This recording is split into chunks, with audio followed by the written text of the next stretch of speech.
사무엘상 19장 18절에서 24절까지의 말씀입니다. 사무엘상 18장부터 이어지는 이야기를 살펴보면 다윗은 블레셋과의 싸움에서 공을 세우며 이스라엘 백성들의 영웅으로 떠올랐습니다. 하지만 이러한 다윗의 성공은 사울 왕의 시기와 질투를 불러일으켰고 결국 사울은 다윗을 죽이려는 계획을 끊임없이 실행했습니다. 19장 초반부에서도 사울은 그의 아들 요나단과 모든 신하들에게 다윗을 죽이라고 명령합니다. 하지만 요나단은 아버지의 명령을 어기고 다윗에게 이 사실을 알리며 피신할 것을 권고합니다. 요나단의 도움으로 위기를 넘긴 다윗은 사무엘에게로 나아갔습니다. 오늘 본문 18절은 이렇게 기록하고 있습니다. 다윗이 도망하여 라마로 가서 사무엘에게 나아가서 사울이 자기에게 행한 일을 다 알림해 사무엘과 그가 나요새 가서 살았더라. 여기에서 우리는 다윗의 행동을 주목해 볼 수 있습니다. 그는 사울의 위협을 피해서 어디론가 숨어야만 했습니다. 당장 자신의 목숨이 경각에 달린 상황에서 다윗이 가장 먼저 찾은 사람은 왕궁의 권력자나 군대의 장수가 아니었습니다. 다윗은 사울의 왕궁에서 벗어나서 사무엘이 있는 라마로 도망쳤습니다. 사무엘은 전에 다윗이 왕이 될 것을 예언했고 그에게 기름을 부은 사람입니다. 아마도 사무엘은 환란 중에 있던 다윗에게 가장 믿을 만한 사람이었을 것입니다. 그러나 선지자 사무엘이 있는 라마도 다윗에게 완전한 피난처가 되어주지는 못했습니다. 다윗이 사무엘과 함께 라마나요에 머무르고 있다는 소식이 사울에게 전해졌고 사울은 즉시 사람들을 보내서 다윗을 잡아오라고 명령합니다. 하지만 놀라운 일이 벌어졌습니다. 사울이 보낸 3차례의 전령들 모두 다윗을 잡기는커녕 하나님의 영에 감동이 되어서 예언을 하기 시작했습니다. 이것은 명백한 하나님의 개입이었습니다.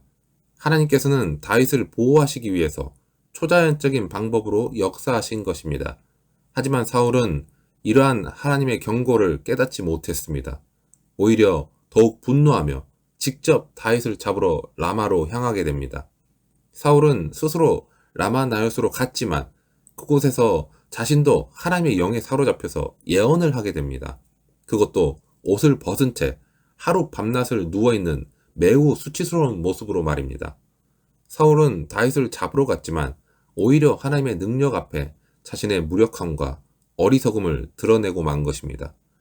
다윗은 라마나요시라는 장소를 피난처로 삼았지만 정작 다윗을 살린 것은 그 장소가 아니라 항상 그에게 피난처가 되어주셨던 하나님이었습니다. 이 사건은 단순히 과거의 이야기가 아닙니다. 성경에서는 하나님의 주권적인 역사가 분명하게 드러납니다. 하나님이 막으시면 인간은 결코 자신의 뜻을 이룰 수 없다는 이 진리는 신약에서도 여러 번 강조됩니다.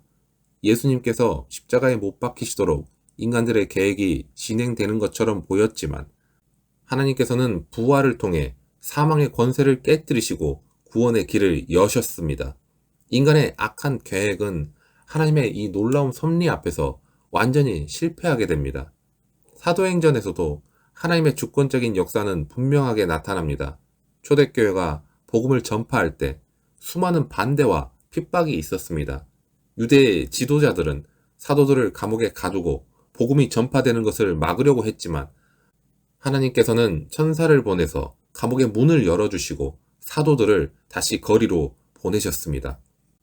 사도 바울의 삶 또한 하나님의 주권적인 개입을 보여주는 대표적인 예 중의 하나입니다.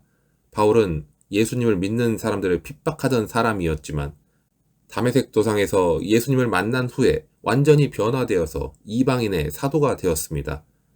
바울의 삶은 인간의 계획과 의지를 뛰어넘는 하나님의 놀라운 역사하심을 보여줍니다. 사랑하는 여러분, 이처럼 성경 전체를 통해 우리는 하나님이 막으시면 아무리 강력한 인간의 권력이나 계획이라 할지라도 결코 그 뜻을 이룰 수 없다는 진리를 깨닫게 됩니다. 우리의 삶 속에서도 마찬가지입니다. 우리가 아무리 완벽하게 계획하고 준비한다 할지라도 하나님의 뜻이 아니라면 그 모든 것은 헛된 것이 될 수밖에 없습니다. 반대로 우리가 연약하고 부족할지라도 하나님께서 우리와 함께 하시고 우리를 통해 역사하시기로 결정하신다면 그 어떤 어려움과 역경도 우리를 막을 수는 없습니다. 하나님의 능력은 우리의 상상을 초월하며 하나님의 지혜는 우리의 이해를 뛰어넘습니다.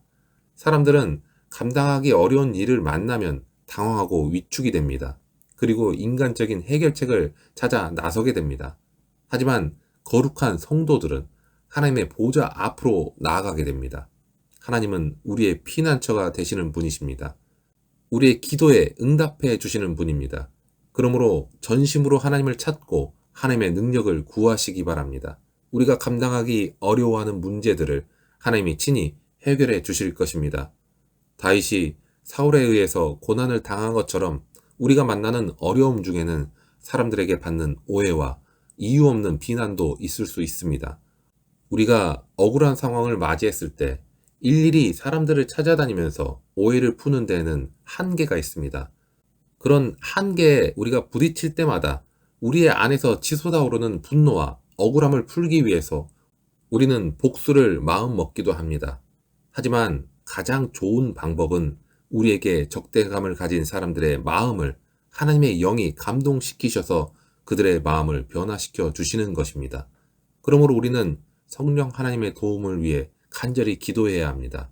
성령 하나님께서 사울을 무력하게 만드시고 그를 변화시키신 것처럼 우리를 위해 우리의 대적들 가운데 역사하실 것입니다. 우리는 우리의 삶의 모든 영역에서 하나님의 주권을 인정하고 하나님께 온전히 의지하는 믿음을 가져야 합니다. 우리의 삶 속에서 하나님의 주권적인 역사를 경험하며 하나님의 놀라운 인도하심을 따라 살아가는 우리 광약교회 성도님들 되시기를 주님의 이름으로 축원합니다.